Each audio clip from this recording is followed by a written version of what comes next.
마태복음 20장 19절에서 29절 말씀 우리 찾으셨으면 우리 같이 합독하겠습니다. 이날 곧 안식 후 첫날 저녁 때에 제자들이 유대인들을 두려워하여 모인 곳에 문을 닫았더니 예수께서 오사 가운데 서서 이르시되 너희에게 평강이 있을지어다. 이 말씀을 하시고 손과 옆구리를 보이시니 제자들이 주를 보고 기뻐하더라. 예수께서 또 이르시되 너희에게 평강이 있을지어다. 아버지께서 나를 보내신 것 같이 나도 너희를 보내노라. 이 말씀을 하시고 그들을 향하여 숨을 내쉬며 이르시되 성령을 받으라. 너희가 누구의 죄든지 사하면 사하여질 것이요 누구의 죄든지 그대로 두면 그대로 있으리라 하시니라. 12 제자 중에 하나로서 디두모라 하는 불리는 도마는 예수께서 오셨을 때에 함께 있지 아니한지라. 다른 제자들이 그에게 이르되 우리가 주를 보아노라 하니 도마가 이르되 내가 그의 손에 못자국을 보며 내 손가락을 그 못의 자국에 넣으며 내 손을 그 옆구리에 넣어 보지 않고는 믿지 아니하겠노라 하니라. 여드레를 지나서 제자들이 다시 집 안에 있을 때에 도마도 함께 있고 문들이 닫혔는데 예수께서 오사 가운데 서서 이르시되 너희에게 평강이 있을지어다 하시고 도마에게 이르시되 내 손가락을 이리 내밀어 내 손을 보고 내 손을 내밀어 내 옆구리에 넣어보라. 그리하여 믿음 없는 자가 되지 말고 믿는 자가 되라. 도마가 대답하여 이르되 나의 주님이시요 나의 하나님이시니이다. 예수께서 이르시되 너는 나를 본고로 믿느냐? 보지 못하고 믿는 자들은 복되도다 하시니라. 아멘. 오늘은 우리 주님께서 사망의 권세를 이기시고 다시 사심을 기념하는 부활주일입니다. 이 기쁜 부활주일 아침에 죽음의 권세를 이기시고 다시 사신 그 주님의 놀라운 축복이 살아가는 여러분과 함께 있으시기를 주님의 이름으로 축복합니다. 우리가 보통 부활절이 되면은 서로 축하 메시지도 보내고 달걀을 선물도 하고 뭐 여러 가지 부활절 행사들을 많이 합니다. 뭐 이번에는 코로나 때문에 그렇게 하지는 못하지만은 근데 늘 이런 이 부활주의를 통해서 제가 생각해 본 것은 뭐냐면요. 2000년 기독교 역사를 돌아볼 때 알 수 있는 사실이 하나가 있어요. 그것이 뭐냐면은 부활하신 주님을 날마다 고백하고 자랑하고 그 주님의 은혜를 가지고 삶을 살았던 시대는 대부흥의 역사들이 항상 일어났어요. 오늘 우리나라도 짧은 그런 기독교 역사지만은 그런데 한번 뒤돌아보세요. 정말 우리 신앙을 한번 되돌아보세요. 우리가 부활주일에 어떤 신앙을 가지고 살았는지. 부활주일만 되면요 정말 우리가 그 새벽에 그 막 하얀 그런 그 저고리 입고 막 가서 새벽 예배 드리고 또 부활주일에 얼마나 많은 그런 이 행사들을 하고 얼마나 많이 했어요. 그 행사를 했다는 그게 아니라 우리 마음 자체가 그 부활의 신앙의 감격으로 막 뜨거워졌었던 거예요. 그러니까 우리가 부활주일이라고 해서 그 부활주일이 아니라 그 부활의 그런 신앙으로 우리가 너무나 감격하고 막 뜨거워져 있다 보니까 우리가 그런 부활절에 대한 감격이 많았던 거예요. 근데 지금 보세요. 지금은 정말 이 부활절이 되면 될수록 가면 갈수록 더 냉랭해져요. 그러니까 이 부활의 신앙을 가지고 삶을 살았던 시대를 보면은 정말 그런 부흥 역사들이 굉장히 많이 일어났었어요. 그런데 부활주일이 연례 행사로 그치고 그리고 한 해의 나머지 기간은 그냥 부활하신 주님과 전혀 상관없는 그런 삶을 살았던 시대를 보세요. 교회 등불이 꺼집니다. 성도들은 세상에 유혹되죠. 그러다 보니까 온 세상이 다 어둡게 돼요. 여러분 지금 이 시대를 보세요. 이 시대가 어둡게 되고 어렵게 되는 것은요. 우리 기독교인들의 책임이라고 좀 저는 느껴져요. 그만큼 우리가 정말 하나님 앞에 기도하지 못했을 뿐만 아니라 우리 신앙이 그렇게 뜨거워지 못하고 있다는 거예요. 여러분 진짜 우리 역사를 보세요. 우리 기독교 역사를 보세요. 우리나라 보세요. 기독교 신앙이 정말 우리 신앙이 뜨거워졌을 때는요. 우리나라가 막 부흥하고 얼마나 많은 일들이 일어났습니까? 우리나라가 뭐 IMF 당했을 때 뭐 못해서 IMF인가요? IMF 당했을 때 우리 기독교의 그런 신앙들이 얼마나 뜨거웠어요. 기도하고 그러니까 그것이 극복하게 되고 우리나라가 숱한 일제시대 때도 마찬가지였고 그리고 6.25도 마찬가지였고 우리 정말 그런 여러 가지 많은 고난의 역사를 통해서 우리 기독교의 그런 신앙이 살아있어서 정말 하나님 앞에 그 믿음으로 삶을 살아서 역사되니까 우리나라가 정말 하나님의 은혜 가운데서 뜨거워졌었던 겁니다. 그런데 지금 보세요. 지금은 정말 솔직하게 말하면은 우리도 기도는 해요. 기도는 하지만은 그러나 우리 마음 자체가요. 그 신앙의 열정이 뜨거움이 사라져 버리고 있었던 거예요. 저는 이 교회가 정말 이 부활의 신앙에 대해서 정말 이 교회는 진짜 부활의 신앙을 가지고 있다라고 생각하는 교회가 한 교회가 있어요. 오늘 우리가 이 부활주를 맞이해서 우리 믿음을 다시 한번 되돌아볼 필요성이 있는데 나의 믿음이 부활하신 주님과 일치하고 있는가라는 것입니다. 정말 이 부활하신 주님이 내가 그냥 부활하신 주님이라고 생각하는 것이 아니라 부활하신 주님이 나에게 찾아오셔서 나와 함께 하고 있는가. 그러니까 이 부활의 주님과 나의 믿음이 일치되고 있는가. 미국의 워싱턴에 세이비어 교회가 있어요. 이 세이비어 교회가 있는데 교인이 150명밖에 안 돼요. 교인이 150명인데 예산이 얼마인 줄 아십니까? 220억이에요. 교인이 150명밖에 안 되는데 예산이 220억이 넘는 그런 예산을 가지고 세상을 섬기고 있어요. 그 교회는요, 노숙인들, 알코올 중독자들, 그리고 실업인들에게 재활 사업을 해주고, 그러니까 한 200여 개 그런 사업들을 해요. 그 조그마한 교회가 그런 일을 할 수 있습니까? 아까 우리 신장로님이 기도했잖아요. 우리가 적은 교회라고 할지라도 정말 세상을 섬기고 세상을 변혁시킬 수 있는 교회가 되자. 저도 그렇게 생각을 해요. 우리 교회가 비록 적지만은 적다고 해서 일을 못하고 크다고 해서 일 많이 하고 이게 아니에요. 교회가 진짜 우리가 하나님 앞에서 숫자가 얼마이든지 이거 상관이 없어요. 숫자가 적으면 적을수록 우리가 세상을 섬기고 세상을 변혁시킬 수 있는 그런 믿음의 사람으로 살 수 있느냐 이거죠. 우리가 진짜 내 안에 믿음이 부활의 신앙과 주님과 함께 하고 있어서 그 부활하신 주님으로 말미암아 우리가 그런 여러 가지 일들을 할 수 있느냐 이 말이에요. 우리가 세상을 어떻게 섬길 수 있어요? 보통 우리가 그러죠. 300명이 되면 1000명이 되면 세상을 섬길 수 있다고 생각을 하죠. 아니에요. 세이비어 교회는 150명인데도 220억을 가지고 그 세상을 섬기고 있어요. 이 성도들은요, 매년마다 서약식을 해요. 서약식을 하면서 그 서약을 하면서 주님과 나와의 그 서약이 정말 같이 함께 되어지기를 그렇게 소망하면서 서약을 해요. 첫 번째가 뭐냐면은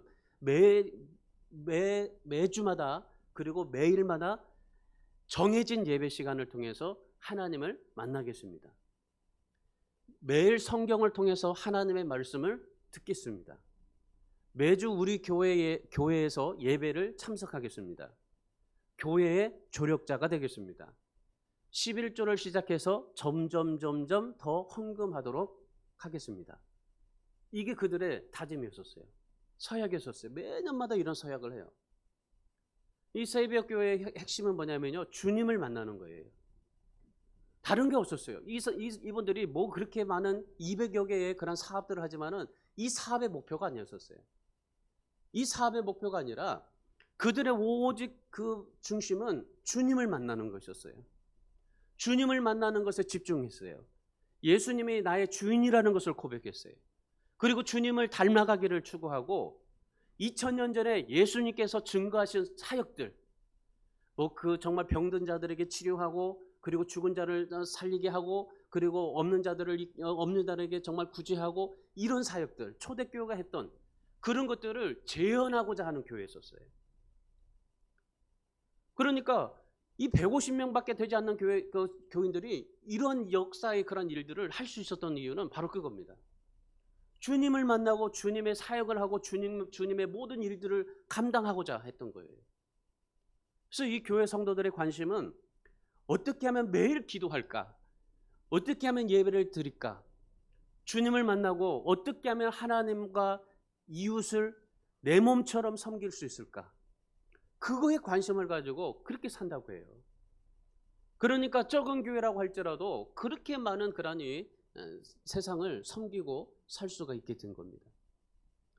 여러분, 우리 교회도 정말 이렇게 좀 살았으면 좋겠어요. 그리고 적은 교회라고 하지만은 그런데 우리가 정말 하나님 앞에 이렇게 좀 우리가 세상을 섬기고 예수 그리스도의 살아계심을 증거할 수 있는 그런 우리 교회가 되었으면 좋겠습니다. 여러분, 우리가 입으로는 예수님이 부활하셨다고 말하지만은 실제로 우리의 믿음이 아직도 예수 그리스도가 무덤 속에 있는 주님처럼 생각할 때가 많아요. 근데 무덤 속에 있는 시체로 우리가 생각할 때가 많아요. 지금도 예수님은 누워 있다고 생각할 때가 많아요. 사실 우리의 믿음이 그렇게 지금 살고 있어요.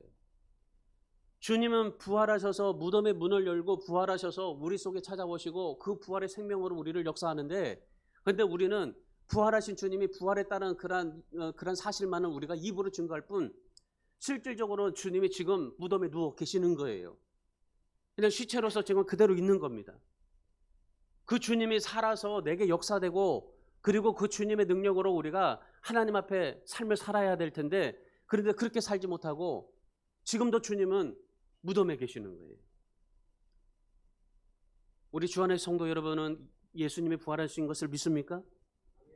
그러면 부활하신 주님께서 여러분의 믿음 속에 따라가시도록 만들어줘야 돼요.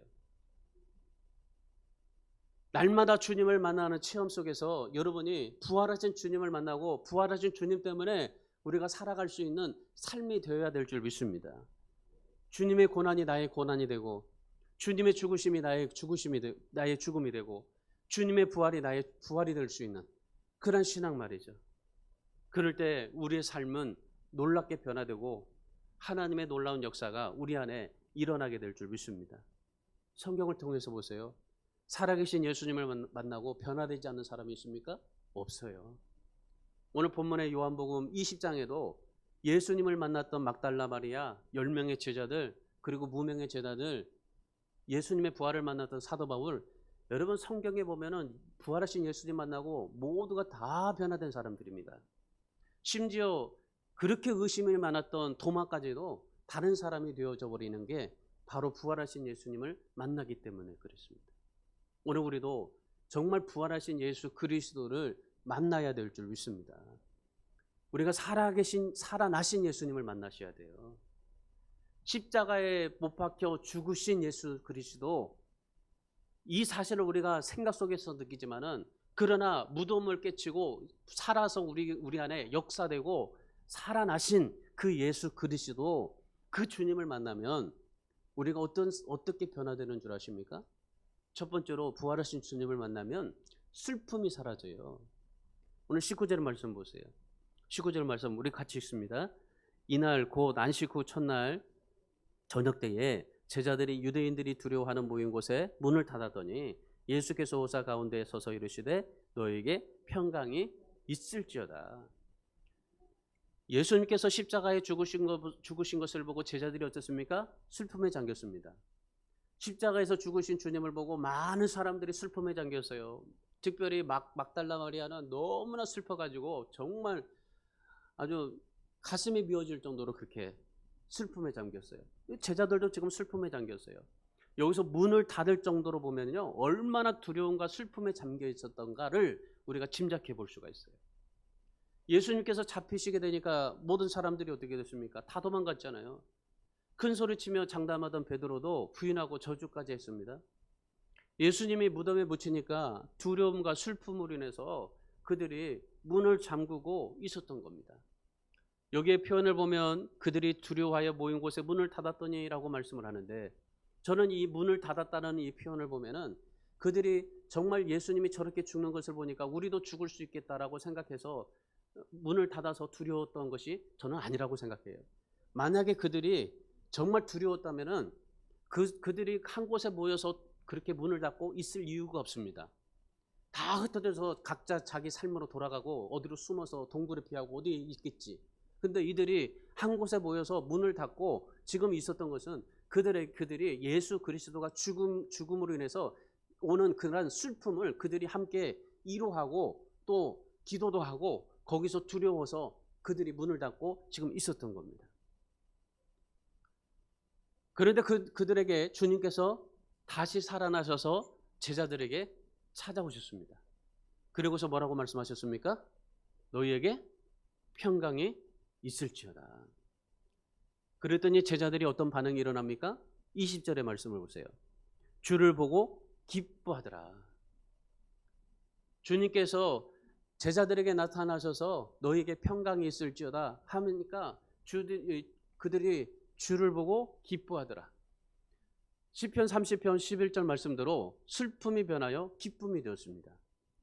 이사야서 61장 3절의 말씀에 예언한 대로 시온에서 슬퍼하는 자들에게 화관을 주시고 희락의 기쁨으로 슬픔을 대신하게 하는 은혜를 체험하게 되었던 겁니다. 성경에서 예언한 그대로 이 지금 제자들이 그대로 그 예언한 그 모습대로 지금 제자들이 체험을 하게 된 겁니다. 여러분 그렇습니다. 우리가 부활하신 주님을 만나면은 이 슬픔이 변하여 기쁨이 되는 은혜를 체험할 수가 있다는 겁니다. 여러분 이게 사실입니다. 제자들이 정말 그런 슬픔을 가지고 있었고 두려움 속에 있었던 그 제자들이 부활하신 주님을 만나고 나서 그 슬픔이 기쁨으로 변했습니다. 여러분 한번 생각해 보세요. 여러분의 슬픔을 누가 씻어줄 수 있겠습니까? 많은 사람들의 슬픔, 많은 사람들의 두려움, 많은 사람들의 정말 고통은 우리가 한혜성 집사님이 그렇게 치료해 줄 수도 있겠지만은 여러분 우리 각자의 모든 삶에 나의 정말 그런 슬픔, 나의 그런 고통을 누가 씻어줄 수 있겠어요? 여러분 우리의 슬픔은 정말 씻어줄 수 있는 사람 아마도 없을 거예요. 내 안에 있는 깊은 그런 이 슬픔을 씻어줄 수 있는 사람은 누가 있을까요? 왜 그런 줄 아십니까? 우리 인생 자체가 눈물이고 슬픔이기 때문에 그래요. 솔로몬이 전도서 2장 23절에서 이렇게 고백을 했어요. 낮에도 슬픔과 걱정에 쌓여서 살고 밤에조차도 쉬지 못해서 괴로워하고 몸부림치면서 살아가는 인생이 바로 나다. 그렇게 고백을 한 거예요. 우리 인생 자체는 그렇게 슬픔에 쌓이고 걱정에 쌓여서 살아가고 있는 인생이기 때문에 그래요. 그래서 내가 일평생 수고하고 여러 가지 많은 것을 애쓰고 살며 살아도 나의 걱정과 나의 슬픔과 나의 두려움과 나의 모든 고통을 씻어줄 사람이 누구 있겠느냐? 그것은 오직 예수 그리스도밖에 없다라는 것을 말해주고 있는 겁니다. 아마 여러분도 마찬가지일 거예요. 겉으로는 여러분들이 이렇게 정말 미소 지으면서 아름답게 웃고 있지만 아마 속으로는 참 눈물일 거예요. 사실 저도 그래요. 목사가 설교하고 있지만 설교하면서 여러분들에게 막 웃기도 하고 정말 편안하게 여러분들에게 말씀을 전하기도 하지만은 여러분 사실 그렇지는 않아요. 속으로는 우리 인생 속에 눈물과 그런 슬픔이 우리에게 쌓여 있기 때문에 그렇습니다. 충남 서산에 소금 장수가 있어요. 강경환이라는 성도가 있는데 해마다 서산 일대에 독거노인들 집에 천일염 30kg 포대를 매 그렇게 놓고 간다고 합니다. 이분이 1972년 12월 24일 예수님이 태어나시기 전날에 나이 13살 때예요.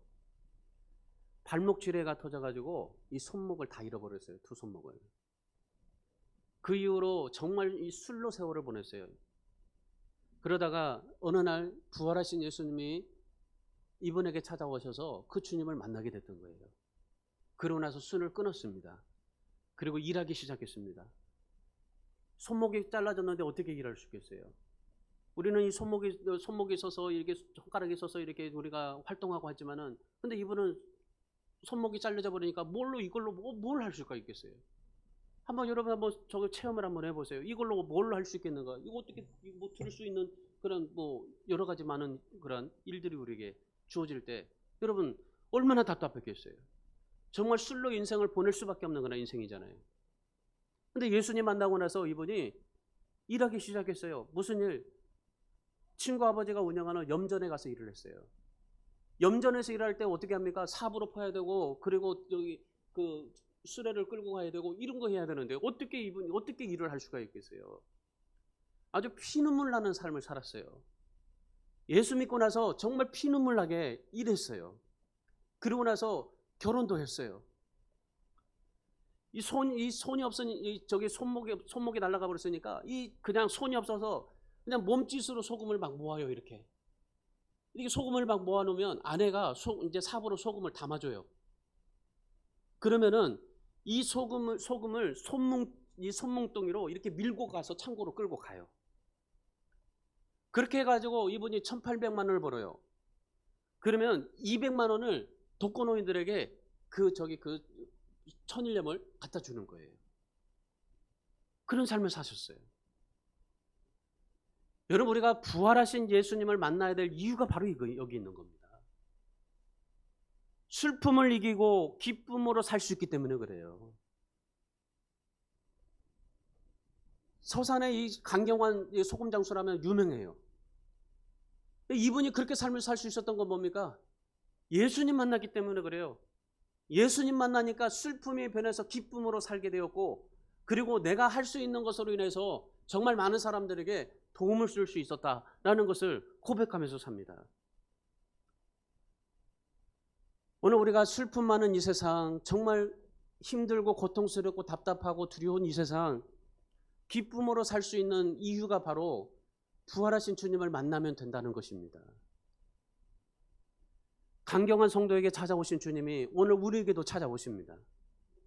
슬픔과 두려움과 의심과 절망 속에 있는 사람에게 찾아오십니다. 찾아오셔서 구원의 선물도 주시고 기쁨도 주시고 은혜 주셔요. 우리가 신앙생활할 때 정말 우리가 기억해야 될 게 한 가지 사실은 뭐냐면요, 우리가 주님을 만나려고 애씁니다. 말씀을 보고 또 우리가 말씀도 듣고 또 정말 기도도 하고 금식도 하고 뭐 여러 가지 많은 것들을 해요. 주님을 찾아보려고 그렇게 했습니다. 그런데 여러분, 사실 우리가 주님을 찾아보려고 하는데, 우리가 주님을 그렇게 찾아보려고 애쓰기만 하는데, 여러분, 이 애쓸 필요가 없는 거예요. 사실은 신앙생활하면서 주님을 만나려고 애쓰려고 노력하고 주님을 찾아보려고 그렇게 애쓰고 애쓸 필요가 없는 거예요. 왜 그런 줄 아십니까?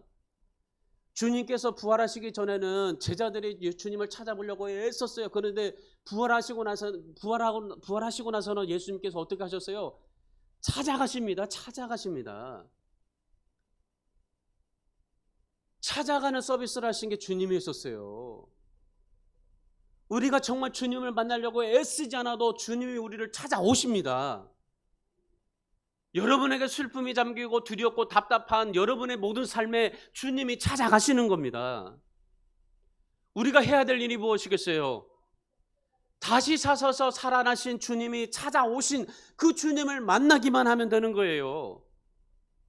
만나려고 애쓰지 않아도 되고 찾아가려고 힘쓰지 않아도 되고, 부활하신 주님이 우리를 찾아오셨으니까 우리는 그 주님을 만나기만 하면 되는 거예요. 우리 인생이 원하는 대로 되지 않을 때라도 부활하신 주님이 우리에게 찾아오셨을 때, 그 주님이 찾아오셨을 때 우리는 마음을 열고 만나기만 하면 되는 거예요. 그래서 주님이 뭐라고 하셨어요? 부활하신 주님이 날마다 우리의 문을 두드리고 계시잖아요. 그럼 내 마음의 문을 열면 나와 함께 더불어서 먹고, 그리고 우리 주님께서 나와 함께 더불어 사신다고. 우리의 마음을 여세요. 주님 앞에 여러분의 마음을 여세요. 늘 마음을 여세요. 답답하고 힘들고 정말 여러 가지 많은 고통 속에 있을 때 마음을 열으세요. 그리고 주님을 맞이하세요. 찾아오신 주님, 그 주님을 만나고 여러분도 슬픔이 기쁨으로 변하는 그런 삶을 살아가기를 주님의 이름으로 축원합니다. 두 번째는, 부활하신 주님을 만나면 영적으로 무장이 됩니다. 영적으로 무장이 돼요. 내가 영적으로 무장시키지 않으려고도 주님이 우리에게 찾아오셔서 영적으로 무장시켜줘요. 22절 말씀 보십시오. 22절 함께 읽습니다. 시작. 이 말씀을 하시고 그들을 향하사 숨을 내쉬며 이르시되 성령을 받으라. 지금 예수님께서 부활하시고 찾아간 사람들이 누굽니까? 제자들입니다. 그 제자들인데 가룟 유다는 이미 지옥에 갔고 도마는 외출했다가 지금 돌아오지 않았어요. 지금 이들이 만나고 있는 것은 10명의 제자들이에요. 여기에 있는 제자들은 어땠습니까? 예수님이 한참 인기를 끌고 사람들에게 환호를 받을 때 기세가 등등했잖아요. 겁이 나지 않았어요. 예수님이 나귀를 타시고 그렇게 가실 때에, 그리고 이 제자들은 자기의 겉옷을 벗어서 나귀에 씌워드리고, 그리고 많은 사람들이 그 옷을 벗어가지고 그 깔아주면서 호산나 호산나 열광하면서 외쳤습니다. 그런데 그들이 예수님이 십자가에 처형되니까 어떻게 됩니까? 한순간에 돌변해버리고 말잖아요. 저렇게 예수님이 죽이는데 야, 우리도 비참하게 죽겠다. 그렇게 생각하고 공포에 휩싸여 버리잖아요. 여러분이 한때는 정말 이 제자들이 기세가 등등하고 그 정말 주님 앞에 얼마나 그렇게 애쓰면서 삶을 살았는데, 그런데 그들이 왜 제자들이 이렇게 되었을까? 왜 제자들이 그렇게 정말 예수님과 함께 더불어서 기세가 등등하게 살았는데 왜 제자들이 이렇게 정말 공포에 쌓이게 되었을까? 이유는 한 가지입니다. 그것은 영적으로 무장되지 않았기 때문에 그래요. 이거는 당연한 사실이에요. 야, 제자들이 정말 이렇게 뭐 기세가 등등했을 때는 예수님이 정말 있을 때는 겁이 나지 않았고 뭐 정말 여러 가지로 호산나 열광하면서 그렇게 찬양하고 그렇게 외치면서 삶을 살았는데 왜 제자들이 예수님이 죽으니까 제자들이 왜 이렇게 되었는가? 야, 제자들이 믿음이 없어서 저렇게 되었는가? 우리가 그렇게 제자들을 비판할 이유가 없는 겁니다. 왜? 그렇게 될 수밖에 없기 때문에 그래요. 왜? 영적으로 무장되지 않았기 때문에. 그래서 예수님께서 이 제자들에게 찾아가셔서 뭐라고 말씀하십니까? 22절의 말씀을 다시 한번 보세요. 22절에 슬픔과 공포에 떨고 있는 제자들에게 주님이 나타나셔서 뭐라고 말씀하십니까? 성령을 받으라. 여러분, 한번 상상해 보세요. 이런 제자들에게 찾아가서 주님께서 다르게 말씀하지 않았어요? 너 왜 나를 그렇게 정말 믿고 나를 따를 때는 그렇게 기세가 등등하고 그렇게 정말 겁이 없이 그렇게 뭐든지 호산나 열광하면서 많은 유대인들이 너 왜 그렇게 열광하고 왜 미친지 그렇게 하느냐 물어볼 때 그런 것도 아른하지 않냐고 정말 호산나 찬양하면서 그렇게 살며 살았던 너희들이 왜 예수님이 죽으니까 왜 그렇게 비참하게 공포에 질려서 그렇게 숨어 있느냐라고 말씀하지 않았어요. 내가 십자가에 못 박혀 죽을 때 군병들에게 잡혔을 때 왜 베드로 너는 나를 부인하고 3번이나 저주까지 했냐 그렇게 말씀하지 않았어요. 제자들에게 찾아오셔서 뭐라고 말씀하십니까? 성령을 받으라. 제자들은 예수님과 3년 동안 함께하면서 수많은 기적과 표적을 봤습니다. 그럼에도 불구하고 제자들은 변화되지 못했어요. 다 도망가고 다 배신하고 다 두려워하며 숨어 살았습니다. 그러나 부활하신 주님은 그들에게 성령을 주셨어요. 그랬더니 어떻게 됐습니까? 그들이 죄를 이기고 죽음의 공포에서 해방되고 불안과 공포에서 해방되고 진리병으로부터 해방되는 놀라운 역사가 그들에게 일어나게 되었던 겁니다. 여러분 상상해 보세요. 이 정말 제자들의 축처 있는 어깨가 어떻게 됐을까요? 힘을 얻었을 겁니다. 가슴을 누르고 있었던 공포가 사라지고 평안이 왔을 겁니다. 그들의 눈에는 기쁨의 눈물이 생겼을 것입니다. 세상 그 어느 누구도 두렵지 않는 용기가 그들에게 아마 샘솟았을 것입니다. 그들이 예수님 부활하신 예수님을 만나고 너에게 성령 받으라고 했을 때 그럴 때 그들이 기뻐했고 정말 그들에게 그 어떤 것이 우리에게 정말 주어질지라도 우리에게 이제 어떤 환난이 나에게 닥칠지라도 나에게 어떤 죽음의 공포가 우리에게 몰아친다 할지라도 그러나 이 주님이 성령을 받으라 하신 그 성령과 함께 정말 주님과 함께 이제는 살아볼 수 있겠다 그렇게 생각을 했던 겁니다. 그리고 그들에게 영적으로 무장시켜 줍니다. 성령을 받으라고. 23절의 말씀 보세요. 성령으로 무장시켜 주시고 그들에게 뭐라고 말씀하십니까? 너희가 누구의 죄든지 사하면 사여질 것이요 누구의 죄든지 그대로 두면 그대로 있으리라 하시니라. 너희의 모든 죄를 사해 준다는 겁니다. 주님께서 성령으로 무장시켜 주시고 난 다음에 그들에게 뭐라고 말씀하세요? 따지지 않았어요. 너 그렇게 왜 살았어? 너 왜 그렇게 했어? 라고 묻지 않았어요. 비판하지 않았습니다. 정죄하지 않았습니다. 그들에게 죄를 사해 준다고 말씀하십니다. 얼마나 감사해요. 지난날의 실패와 허물을 묻거나 따지지 않고 베드로에게 과거를 묻지 않고 제자들에게 뭐라고 말씀하십니까? 내가 너희의 죄를 사해 주겠다. 그러니까 제자들의 마음이 어떻게 됐습니까?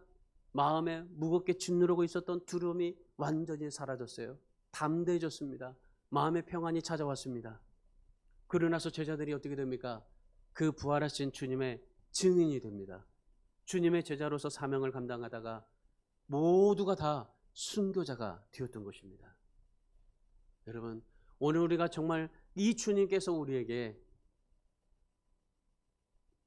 물어보시는 것은 너가 왜 그렇게 했어?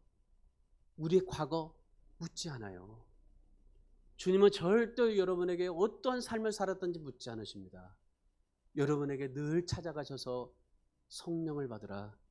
그리고 죄를 사해 주겠다 말씀하시는 거예요. 이 주님을 만나셔야 돼요. 매일마다 매 순간마다 이 주님을 만나셔야 돼요. 부활절만 만나는 게 아니라 오늘 나의 죄를 사해 주신 주님, 그리고 내일 만나서 내일 찾아오셔서 나에게 죄를 사해 주시고 나에게 평안을 주시고 공포를 물리쳐 주신 주님, 이 주님을 만나셔야 돼요. 이 주님을 날마다 만나시기를 주님의 이름으로 축원합니다. 여러분, 소망 화장품 아시죠? 이 화장품을 창업하신 분이 강석찬 회장입니다. 이분이 만성 두드러기가 있었어요. 그래가지고 도저히 만성 두드러기 때문에 그 학교를 다닐 수가 없었어요. 그래가지고 덕수상고를 중퇴를 했습니다. 그러고 나서 그 두드러기, 만성 두드러기가 있다 보니까 뭐 어떻게 학교를 다니고 뭐 이렇게 할 수가 없었어요. 그러고 나서 이분이 그래도 뭔가를 해야 되겠다 생각을 했어요. 그래서 화장품을 시작을 했습니다. 화장품을 시작해가지고 그러고 나서 이분이 꽃을 든 남자, 이 브랜드를 만들었어요. 아마 꽃을 든 남자면 여러분이 좀 알 거예요. 그 브랜드를 만들었어요. 그러고 나서 이분이 20년 동안 기아대책 월드비전에 100억을 기부했어요. 지금 나이가 60입니다. 근데 그분이 뭐라고 한지 아십니까? 앞으로 1조를 벌어서 9,900억을 하나님 앞에 그렇게 헌금으로 드리고 싶다고, 기부하고 싶다고. 그것이 자기의 비전이라고. 여러분, 1조를 벌어서 9,900을 기부해요. 그리고 이분이 얼마 전에 그랬잖아요. 자기의 그런 전 재산 99%를 환원해 버렸잖아요. 사회에다가. 그렇게 사셔요. 그래서 많은 사람들이 이분에게 어떻게 그렇게 할 수 있었냐고. 어떻게 그렇게 정말 20년 동안 100억을 기부하고 그리고 하나님 앞에 그렇게 삶을 살아갈 수 있었냐고. 어떻게 1조를 벌어서 9,900억을 그렇게 기부를 할 수 있겠냐고. 그리고 그분이 그렇게 대답을 했어요. 내가 성령을 받으니까 사업도 선교고 사는 것도 선교가 목적이 되었다고. 성령께서 나를 그렇게 이끌어 가시더라고. 내가 성령을 받으니까 그렇게 살 수밖에 없었더라고. 그렇게 고백을 한 겁니다. 우리 사랑하는 여러분, 우리도 고통을 당할 수가 있어요. 실패할 수도 있어요. 핍박당할 수 있어요. 슬픔을 이기지 못해서 두려움에 고생할 수 있습니다. 근데 여러분, 주님께서 우리에게 그 다음에 뭐라고 말씀하십니까? 성령을 받으라. 우리가 여러 가지 많은 그런 이 제자들처럼 그렇게 정말 죽음의 공포, 그렇게 정말 많은 그런 좌절과 슬픔에 잠길 수 있어요. 그러나 주님께서 그 제자들에게 찾아가셔서 뭐라고 말씀하십니까? 성령을 받으라. 우리 사랑하는 여러분, 세상을 이기고 죽음을 이기고 환경을 이기고 죄를 이기고 슬픔을 이기고 우리가 살 수 있는 비결, 주님께서 우리에게 찾아오셔서 성령을 받으라 말씀하실 때, 그럴 때 성령으로 무장하시기 바랍니다. 이 성령으로 우리가 무장해야 돼요. 더 이상 두려움의 노예가 되지 않고 공포의 노예가 되지 않냐고, 이 성령으로 날마다 우리가 무장시켜 가야 돼요. 우리의 신앙을, 여러분의 삶을 성령으로 무장시켜야 됩니다. 오늘 저와 여러분이 이 부활하신 주님을 만나고 성령으로 무장이 되어서 여러분의 삶의 현장 속에서 날마다 주님의 역사가 체험되고 간증하는 그런 은혜가 있기를 주님의 이름으로 축원합니다. 마지막 세 번째는요, 부활하신 주님을 만나면 의심이 사라져요. 의심이 사라져. 25절 말씀 보세요. 25절 말씀에 예수님께서 부활하시고 그날 저녁에 제자들에게 찾아가셨어요. 그리고 그들에게 평안을 받으라, 성령을 받으라 하셨어요. 그리고 그들이 평안을 받고 기뻐했어요. 성령을 받고 그들의 모든 공포들이 다 사라져 버렸어요. 그런데 그 자리에 빠진 사람이 하나 있었어요. 누구냐면 도마였었어요. 도마는 어떤 사람이냐면은 상황 판단이 좀 부족해요.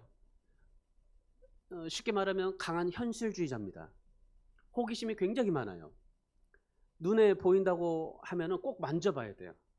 그리고 꼭 그 확인해봐야만 하는 사람이 바로 도마입니다. 다른 집에 뭐가 있는지, 무슨 옷을 입었는지, 또 어떤 사람이 어떻게 살았는지 꼭 알아야 돼요. 그리고 뭐든지 따지고 물어야 하는 성격이었었어요. 아마도 다른 집에 뭐가 있는지 궁금해서 도저히 못 견디는 사람은 아마 도마 같은 사람일 거예요. 요한복음 14장의 말씀해 보시면은 예수님께서 제자들에게 내가 하늘 처소를 예배하러 간다 그렇게 얘기했어요. 그랬더니 도마가 뭐라고 한 줄 아십니까? 요한복음 14장 5절에서 주님이 어디로 가시는지 내가 알지 못하는데 우리가 어떻게 알 수 있겠냐고. 그러면서 어디로 가시는지 가시는 것을 분명히 알게 해달라고 그렇게 얘기를 해요. 그랬더니 14장 6절에서 예수님께서 뭐라고 말씀하시냐면 내가 곧 길이요 진리요 생명이니 그래요. 그런데도 이 도마가 받아들이지를 않아요. 진짜 주님이 천국에 도마를 데리고 가서 보여줘야만이 믿는 사람이 도마였었어요. 그러니까 이 도마는 굉장히 현실주의고 회의주의자였었어요. 오늘 본문 25절도 마찬가지예요. 부활하신 주님을 만났던 제자들이 도마에게 야 우리가 주님을 봤어. 한 사람 한 사람마다 다 이구동성으로 우리가 주님을 봤어 그랬어요. 그러니까 거기 있는 사람이 10명의 제자였다면 한 사람이 한 명씩 나 주님을 봤어 나 주님을 봤어 나 주님을 봤어. 그러니까 이 도마가 어떻게 10명의 사람에게 내가 주님을 봤어 그렇게 들었을 거 아니에요. 외출하고 왔던 이 도마가 그 뭐라고 말해요? 한 사람이 나 주님을 봤어 라고 말하면은 또 한 사람이 또 봤어 다 봤다고 하니까 그러면 어떻게 해요? 진짜 그랬어? 라고 할 텐데 도마가 뭐라고 그래요? 나는 예수님의 손에 못자국을 보고 내 손가락으로 직접 예수님의 옆구리와 손에 찔러봐야 내가 믿겠다 그렇게 얘기를 해요. 여러분 참 도마의 신앙이 이랬어요. 도마의 신앙은 한마디로 의심이었었어요. 의심. 그냥 듣는 것으로 만족하지 않아요. 보는 것으로 안 믿어요. 반드시 내가 만져봐야 돼요. 의심해.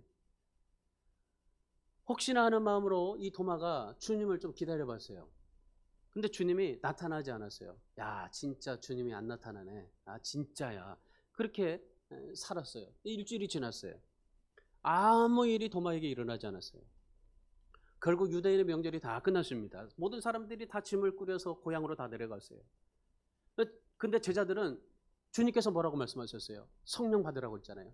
그러니까 성령 받으라고 하니까 고향으로 내려가지 않냐고 그들이 모여 있었어요. 다시 모여 있어요. 그 자리에는 이번에는 도마도 함께 있었던 겁니다. 그리고 주님께서 찾아오셔서 도마에게 뭐라고 말씀하시냐면은 야 도마 너 손가락 내밀어봐. 그러면서 예수님께서 이 손과 옆구리에 넣어보라고 하셨어요. 그리고 27절에서 뭐라고 말씀하십니까? 믿음 없는 자가 되지 말고 믿음 있는 자가 되라고 그래요. 의심하는 자가 되지 말고 믿음 있는 자가 되라고 말씀하시네요. 여러분 오늘 우리가 정말 의심할 때가 많아요.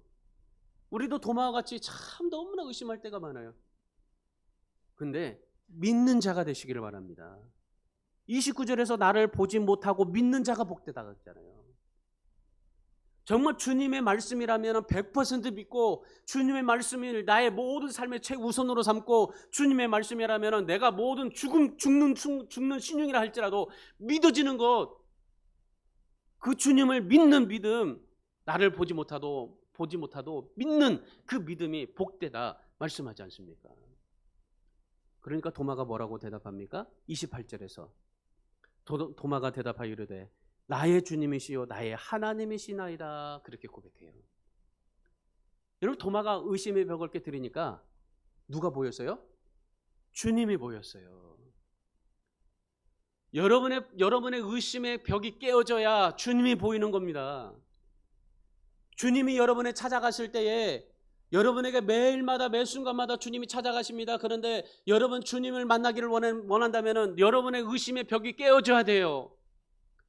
의심의 벽이 깨어지는 순간 이 도마가 주님을 봤어요.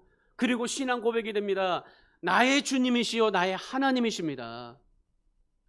그리고 예수님을 만난 도마가 그때부터 어떻게 됩니까? 믿음의 사람이 됩니다.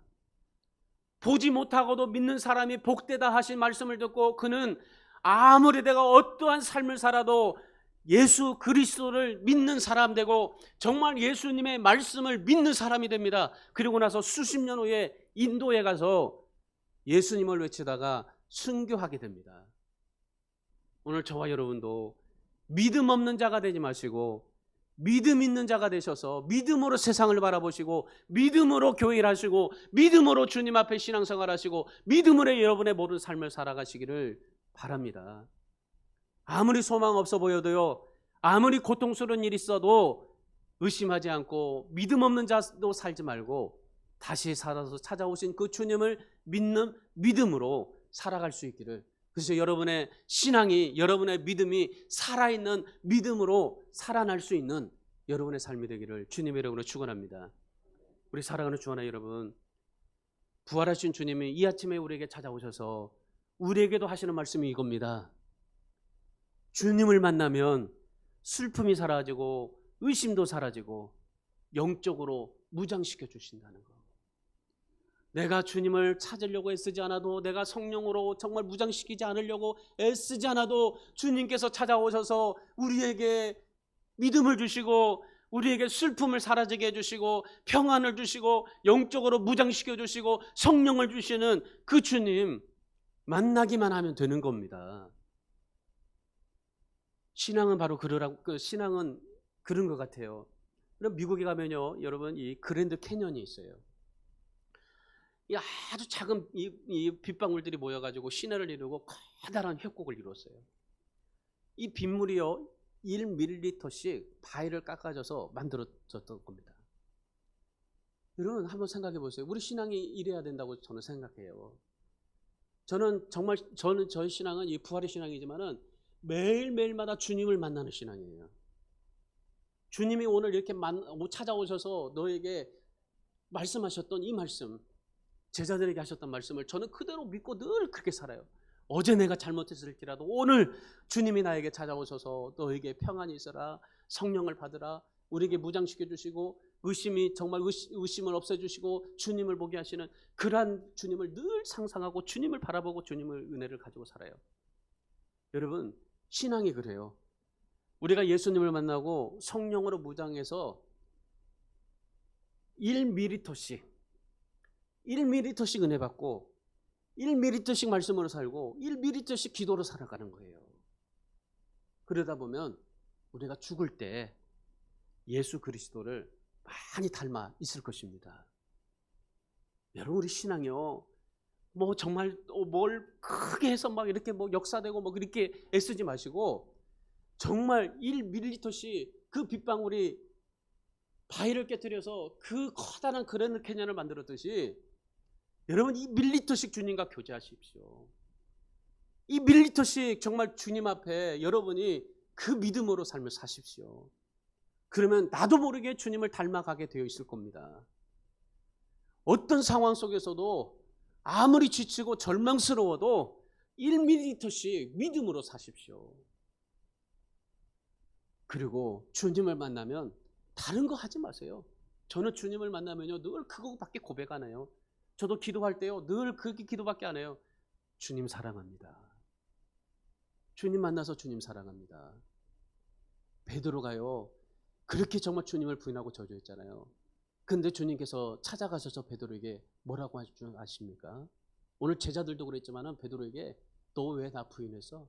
왜 너 나 저주했어? 너 나 그렇게 저주하고 부인하다가 어떻게 되는지 알지? 그러지 않고 너 나를 사랑하느냐? 너 나를 사랑하느냐? 이것만 물어보셨어요. 주님이 여러분에게 찾아가셔서 너 나 사랑하느냐? 네, 주님 사랑합니다. 그것만 고백하면 돼요. 신앙이 그거예요. 신앙이. 이 주님을 사랑합니다. 주님 고백하고 그리고 주님이 하셨던 것들을 우리가 재현하면서 살기만 하면 되는 겁니다. 그럴 때 우리에게 슬픔이 떠나가고 두려움을 느끼게 되고 의심이 물리치지고 성령으로 무장되고, 그러므로 인해서 여러분의 모든 삶이 날마다 주님을 만나고 그리고 그 부활하신 주님을 주님의 축복을 누리면서 그 주님과 함께 여러분의 모든 삶이 기쁨이 되어 하나님 앞에 영광을 돌리는 복된 삶이 되기를 주님의 이름으로 축원합니다.